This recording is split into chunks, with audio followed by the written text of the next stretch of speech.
BFM Academy 2013. Nicolas Dose sur BFM Business.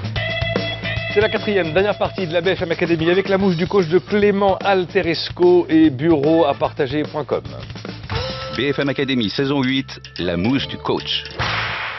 Bureau-à-partager.com, c'est un site place de marché entre ceux qui veulent partager des locaux professionnels et ceux qui proposent des espaces professionnels à louer. À partir du moment où on est sur une transaction réalisée sur bureau-à-partager.com qui est inférieure à 2000 € par mois de valeur locative du bien loué, c'est gratuit, voilà, ils ne gagnent pas de sous. Ça représente 80% quand même de ces transactions aujourd'hui, et sur les 20% qui dépassent 2000 € de valeur locative par mois, eh bien là, ils commencent à gagner de l'argent. 40 clients payants aujourd'hui pour une offre qui a vraiment vu le jour en novembre 2012. 7000 utilisateurs sur le site, qu'ils aient été demandeurs ou qu'ils aient offert des bureaux à louer. Comment ça se passe fiscalement, votre histoire? Parce que moi, si je loue un appartement, je suis obligé de payer de l'impôt sur le revenu. Là, on est sur...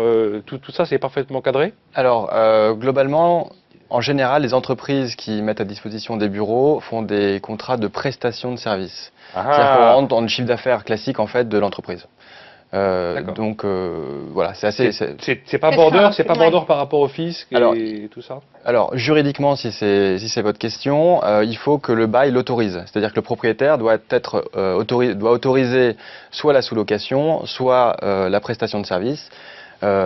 Voilà, c'est le minimum. Il faut avertir son propriétaire. De plus en plus, les propriétaires sont ouverts à ce type de pratique parce qu'ils se rendent bien compte que les entreprises qui signent pour 3 ans, 6 ans, 9 ans ont besoin de flexibilité. Donc voilà, soit ça se négocie en amont de la signature, soit ça se négocie en aval. C'est un peu plus dur évidemment, mais l'objectif c'est que l'entreprise... C'est quand même un point important sur lequel vous alertez les gens qui viennent vous voir, je pense. Tout à fait, évidemment. Il faut que ça soit dans les clous. Juste un mot, dans votre fiche de présentation, vous parlez d'un précurseur de votre activité qui était aux États-Unis et qui a fermé l'an dernier. Alors, pourquoi est-ce qu'on ferme quand on est aux États-Unis sur ce marché-là? Alors, qu'est-ce qui lui est arrivé Alors, Loose Cubes, effectivement, a fermé. Alors, ils étaient sur un modèle un petit peu différent du mien. Ils étaient vraiment sur les coworking uniquement. Les coworking, c'est ces espaces qui sont dédiés au partage de bureaux, au partage d'entreprises, des centres d'affaires nouvelle génération, on va les appeler comme ça. Et Loose Cubes, en fait, a fermé parce qu'ils étaient sur un modèle d'abonnement sur les coworking. Et c'est vrai que les coworking ont du mal à finir leur fin de mois. C'est pas forcément un business très rentable. Donc, ils ont pas réussi à avoir une masse critique finalement de coworking. 300 000 € de chiffre d'affaires en 2013, 3 fois plus en 2014 si tout va bien. Quelques mots de portrait de Clément Alteresco par Ève chez Garret. Alors, vous l'avez dit tout à l'heure, hein, vous étiez chez Faber Novel, cabinet de conseil en innovation avant, mais alors, je reviens un tout petit peu en arrière, vous êtes diplômé de Dauphine en gestion de l'innovation, ça tombe bien. Hein. Pendant que vous étiez étudiant, vous avez créé une web télé, alors je ne sais pas si ça vous rappelle des souvenirs en étant sur ce plateau. Vous êtes entré chez Faber Novel, ce cabinet de conseil en innovation en tant que stagiaire. Pendant que vous y étiez, vous avez cofondé la société Digitic, je ne sais pas ce que c'était Digitic, mais vous l'avez vendu à Vivendi, fin 2010. C'était quoi, Digitic? Digitic, c'est le leader du billet sur mobile et imprimé à la maison, concurrent de la Fnac, sur tout ce qui est ticketing. Super. Après, donc vous devenez associé de votre cabinet de conseil. De 2008 à 2011, vous devenez CEO, enfin de la filiale américaine. Vous étiez donc à San Francisco, comme vous le disiez. Après, vous fondez Paris Soma, une pépinière de 1000 m² à San Francisco. Ça, c'était dans le cadre de cette mission là-bas. Et puis donc, à un moment donné, vous faites sécession et vous prenez la tête définitivement, peut-être, de bureau à partager. Alors, ce qui vous plaît le plus et le moins dans ce que vous faites, la partie juridique, c'est donc dans le moins. Vous dites que c'est pas évident dans votre secteur. Vos points forts, bonne expérience en matière d'entrepreneuriat. Ben, c'est vrai que c'est pas la première fois. Alors, si vous aviez un don, vous Clément, ce serait d'être une bête en développement informatique. C'est pas le premier qui nous dit ça. Hein. Avoir la main sur ça, ça serait un rêve. Il va aller prendre à l'école 42. L'école 42, voilà. Ah non, il est trop vieux. Il est d'abord, c'est 18 ans. Il est trop vieux. 42, si, c'est à propos de le guide galactique, là, l'auteur américain. Quand on vous pose une question, effectivement, la seule réponse possible, c'est 42. Et ça, pour ça, il faut lire le guide intergalactique. Le guide intergalactique. Ça, c'est du geek. Ça, c'est du geek. C'est le guide intergalactique. La réponse, il faut répondre 42. Voilà, c'est 42. Bon, ce week-end, on s'y met. Clément Alteresco, il veut être à l'équilibre d'ici 1 an, lever de l'argent d'ici 2 ans et se développer à l'international. Mouche du coach. On commence avec Catherine Barba. Allons-y. Clément, moi, je vous en veux. Je vous en veux de pas avoir lancé ça plus tôt, quoi.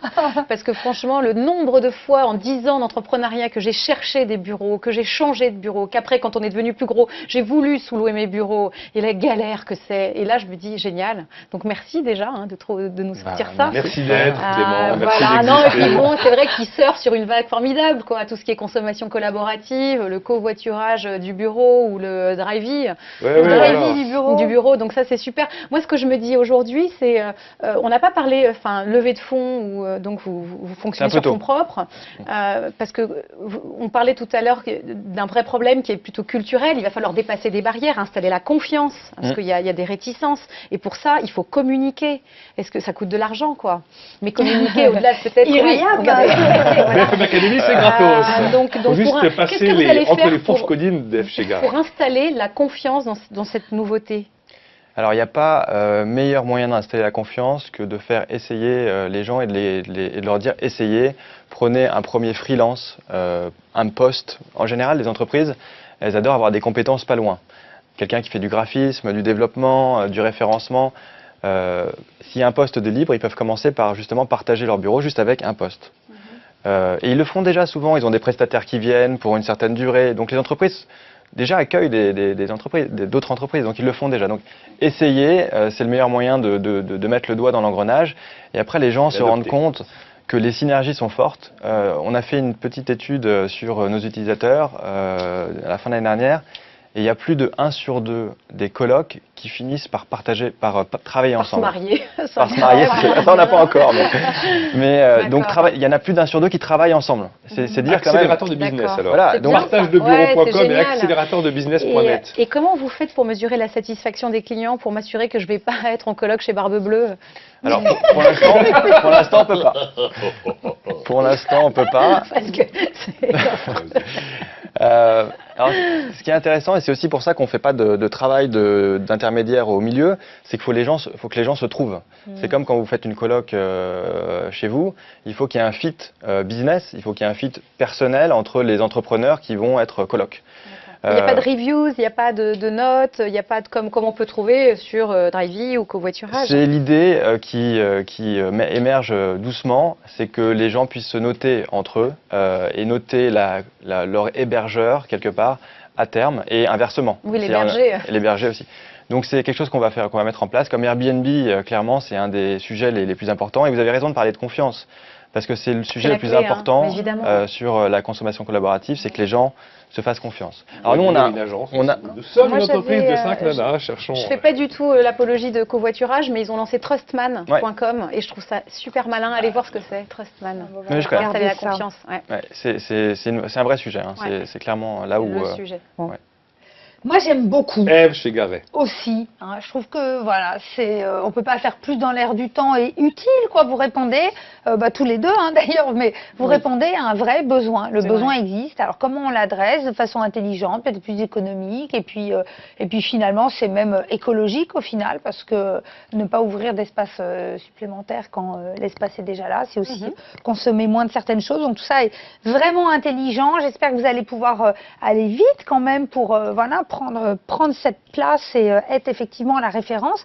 Et je ne résiste pas à la tentation de vous partager à tous ma propre expérience. Je suis comme beaucoup consultante. J'ai toute une partie de mon activité où je reçois des clients qui viennent travailler, patrons de start-up par exemple, qui viennent travailler sur leur communication orale. Et donc on fait des sessions de coaching. Donc j'ai besoin, je ne suis pas que dans ce studio, j'ai besoin d'un bureau fermé pour une grande partie de mon temps de travail. Et moi je suis adepte du centre d'affaires depuis longtemps. Je vais pas être vache, je vais pas citer celui chez qui je suis et je vais pas dire tout ce que je lui reproche, mais vraiment il y a beaucoup de choses, en particulier par exemple le personnel qui a un turnover de dingue, donc il faut tout le temps réexpliquer. Le coût quand même, non? Et puis c'est relativement cher, mais ce sont aussi des bureaux qui sont souvent très bien placés et plutôt assez agréables. Donc à la limite ça pourrait se justifier, mais je trouve que les services ne sont pas à la hauteur. Donc à la limite faisons du smart cost, allez comme EasyJet, on peut se passer d'une partie des services, mais bon qu'est-ce qu'on a du coup coup pour ce prix-là. Et j'ai testé donc votre formule. Je me suis inscrite. Alors la première chose que j'ai trouvée, c'est que c'est hyper ergonomique, votre outil. On trouve très facilement ce qu'on cherche. On est très facilement mis en contact. Il y a une petite fenêtre qui s'ouvre où un texte est pré-rédigé. Ça part directement dans la boîte mail de la personne que vous voulez contacter. Alors tout le monde s'appelle par son prénom automatiquement. Donc c'est, je sais plus, Laurent, j'aimerais visiter votre bureau demain. Laurent m'a répondu très facilement. Je suis passée, bon tout ça se passe dans Paris, le lendemain voir les bureaux, etc. Donc bravo pour toute la prestation de bureau à partager. Donc moi je suis dans la catégorie en dessous des 2 000 €. Donc c'est quand même une prestation gratuitement qui est quand même super intéressante. Et je suis allée voir un certain nombre de bureaux. Et là, je suis face à finalement au problème de l'immobilier parisien, quoi. Et là, c'est plus du tout de votre ressort, mais j'en parle quand même. On arrive dans des bureaux qui quelquefois sont bien placés, mais alors sont dans un état, c'est pas possible. Donc je me demande s'il n'y a pas quelque chose à faire. Enfin, j'essaie d'aller vite au fait. Business additionnel. Pour que. Standing avec une petite. Mais oui, mais voyez, c'est quoi? Alors j'ai pris un coup de vieux. Je me suis dit mince, passé la quarantaine, bah ça y est, je ne suis pas une geekette.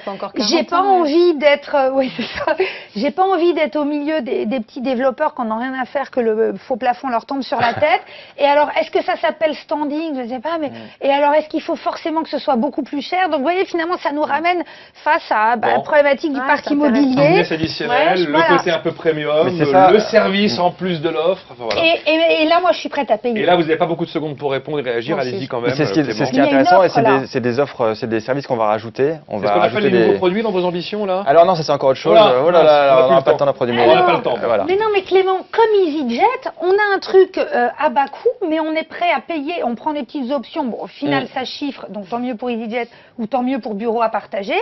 Mais pour avoir de la fast lane, pour enregistrer plus vite, pour avoir plus de bagages, on paye des trucs en plus, des options. Bon. Et je trouve que ça serait intéressant chez vous. Imprimante à partager.com. On en reparle là, quand on investira avec Eve, on en reparlera. Voilà. Ça marche. Bon, on a des nouveaux produits, on n'a pas le temps. Voilà, vous votez cette semaine pour Clément Alteresco, bureau à partager.com, et il est face à Hervé Gonnet avec gateplus.fr. C'est à vous, bfmbusiness.com ou alors l'application iPad, iPhone, BFM Academy, réalisée par notre partenaire de l'année, Maïka. BFM Academy 2013, en juin, il n'en restera qu'un. Bon, on a grillé la moitié du temps habituel pour l'humeur du chef d'entreprise et du coach pour terminer. On commence par Catherine, Barba. Allez, laisse-moi parler, oui. Bon, oui, j'ai envie de crier mon désespoir. Oui. Je voulais vous parler d'un sujet important, c'est l'évolution des boutiques physiques. Vous savez qu'aujourd'hui, avec Internet, on a changé notre façon de consommer et quand on rentre dans un magasin, on attend autre chose, et du vendeur, et de l'équipement, etc. But était cité en exemple comme étant un formidable fleuron d'une entreprise qui digitalise bien ses points de vente et les vendeurs équipés de tablettes. Ben, figurez-vous que les syndicats de But, c'est authentique, hein, regardez, on voit effectivement que les vendeurs sont équipés. Eh bien, les syndicats disent halte à tout ça, c'est pas leur métier, et puis c'est lourd, ils peuvent avoir des entorses, ils peuvent se faire mal au poignet. Des troubles musculo-squelettiques. C'est ça, des troubles musculo-squelettiques. Et moi, je me suis dit, waouh, vive la France qui gagne, quoi. C'est pas gagné, la digitalisation des points de vente. Elle a encore 5 secondes pour terminer. Dans la même lignée du coup de gueule, qu'est-ce qu'on attend pour se moderniser? Mais enfin, sortons du cadre. Je suis toujours sidérée par les 56%, je vais pas m'en remettre, de Français qui pensent que les problèmes viennent de la part des patrons. Alors je propose de créer un nouveau mot. Il va falloir peut-être avoir un mot nouveau pour parler des gens qui, comme vous, créent des boîtes et essaient de faire quelque chose d'intelligent. Patron, ça fait has-been. Voilà, alors inventons. Allez, je fais appel à vous tous. C'est vrai que les pas de retraite, ce sera probablement les fonds de pension. Il faut trouver des nouveaux mots. C'est vrai qu'on est dans un pays où la sémantique compte beaucoup. Oui. Voilà, cette émission est terminée. Il en reste 2 avant les éliminatoires. On se retrouve la semaine prochaine. Maintenant, votez sur bfmbusiness.com pour élire les finalistes de BFM Academy saison 8.